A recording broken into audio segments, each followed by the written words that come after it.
اللهم صل على سيدنا مولانا محمد معدن الجود والكرم وعلى آله وأصحابه وبارك وسلم. الصلاة والسلام عليك سيدي يا رسول الله. استغفر الله ربي من كل ذنب واتوب إليه. لا إله إلا أنت سبحانك إني كنت من الظالمين. لا حول ولا قوة إلا بالله العلي العظيم.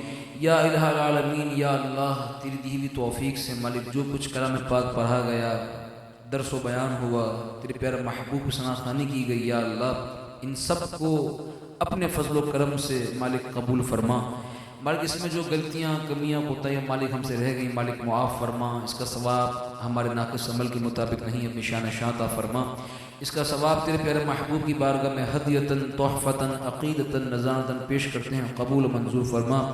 تیرے پیارے محبوب کے وسیلہ جلیلہ سے اس کا ثواب حضرت آدم علیہ السلام سے لے کر تمام انبیاء کرام، تمام صحابہ کرام، تمام خلفاء راشدین، تمام اہل بیت اطہار، تمام اولیاء کرام، تمام مؤمنین مؤمنات، مسلمین مسلمات کے ارواحوں پیش کرتے ہیں، قبول منظور فرما۔ بالخصوص اس کا ثواب یا اللہ ہمارے غوث پاک کی بارگاہ میں پیش کرتے ہیں، قبول منظور فرما۔ غوث پاک کے وسیلے سے اس کا ثواب تمام سلاسل کے تمام بزرگ ارواحوں پیش کرتے ہیں، قبول منظور فرما۔ یا اللہ ہمارے عزیز و اقارب جو اس دار فانی سے رحلت کر چکے مالک ان کے ارواحوں پیش کرتے ہیں، قبول منظور فرما۔ بالخصوص ہمارے حاجی نصر اللہ قادری صاحب مرحوم، یا اللہ یہ محفل پاک ان کی سارے ثواب کے لیے سجائی گئی، یا اللہ ان کی روح کو اس کا ثواب پیش کرتے ہیں، قبول منظور فرما۔ یا اللہ اس محفل پاک کا نور ان کی قبر میں داخل فرما۔ یا اللہ ان کی قبر کو جنت کے باغوں میں سے ایک باغ بنا۔ یا اللہ ان کی قبر کو تا حد نگاہ وسیع فرما۔ یا اللہ ان کی قبر کو تیرے پیارے محبوب کے جلووں سے منور فرما۔ یا اللہ یہ تمام دعائیں ہمارے تمام مرحومین کے حق میں، ہم سب کے حق میں قبول و منظور فرما۔ یا اللہ اس عالم اسباب میں اچھے اسباب عطا فرما۔ یا اللہ تیرے پیارے محبوب سچا عشق عطا فرما، تیرے پیارے محبوب کامل محبت کامل اتباع عطا فرما، ہمیں علم نافع کی دولت سے مالا مال فرما۔ یا اللہ اے کریم، اللہم انک عفو کریم تحب العفو فاعف عنا یا غفور یا غفور یا غفور۔ یا اللہ ہمارے والدین کی بلا حساب و کتاب حتمی بخشش و مغفرت فرما۔ یا اللہ تمام دوست احباب عزیز و اقارب تمام مسلمانوں کی بلا حساب و کتاب حتمی بخشش و مغفرت فرما۔ یا اللہ اے کریم ملک پاکستان کو اپنے حفظ و امان میں رکھ، تمام بلاد اسلامیہ کو اپنے حفظ و امان میں رکھ۔ یا اللہ جو سازشیں کر رہے ہیں مالک ان کی سازشوں کو مالک نیست و نابود فرما، یا اللہ ان کو نیست و نابود فرما۔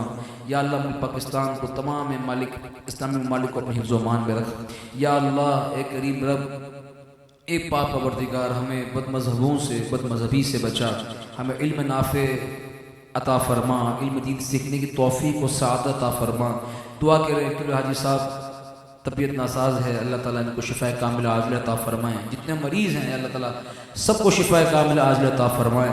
اللہ تعالیٰ کے حاجی صاحب کا سایہ ہم سب پر تا دیر بخیر و عافیت قائم و دائم فرمائیں، جو دعائیں کی اللہ تعالیٰ قبول و منظور فرمائیں۔ اسی طرح یا اللہ ہم تیرے پیارے محبوب کی نعتیں سنتے رہیں، تیرے پیارے محبوب گیت گاتے رہیں، تیرے پیارے محبوب کی دین کی خدمت کرتے رہیں مالک۔ جب آخری وقت آئے تو اس حال میں اس دنیا سے رخصت ہوں کہ تو ہم سے راضی ہو، تیرے پیارے محبوب ہم سے راضی ہوں، ہم پر تیری مخلوق کا کوئی قرض نہ ہو۔ یا اللہ واسطہ پیارے کا ایسا ہو کہ جو سنی مرے، یوں نہ فرمائیں تیرے شاہد کہ وہ فاجر گیا۔ عرش پر دھومیں مچیں وہ مومن صالح ملا، فرش سے ماتم اٹھیں وہ طیب و طاہر گیا۔ یا ربی بالمصطفیٰ بلغ مقاصدنا واغفر لنا ما مضى یا واسع الکرم۔ ان اللہ وملائکتہ یصلون علی النبی یا ایہا الذین آمنوا صلوا علیہ وسلموا تسلیما۔ اللہم صل علی سیدنا مولانا محمد معدن الجود والکرم وعلی آلہ واصحابہ وبارک وسلم۔ الصلاة والسلام علیکہ یا سیدی یا رسول اللہ۔ حضرت عمر فاروق رضی اللہ تعالیٰ عنہ فرماتے ہیں کہ دعا اس وقت تک مقام قبولیت تک نہیں پہنچتی کہ جب تک اس میں درود پاک کو شامل نہ کر لیا جائے۔ جب بھی دعا کریں اول آخر درود پاک ضرور پڑھیں، با آواز بلند اپنے بھی دعاؤں کی قبولیت کی نیت سے با آواز بلند۔ اللہم صلی علی سیدنا و مولانا محمد وعلی آلہ واصحابہ وبارک وسلم۔ الصلاة والسلام علیکہ یا سیدی یا مکی یا مدنی یا رسول اللہ۔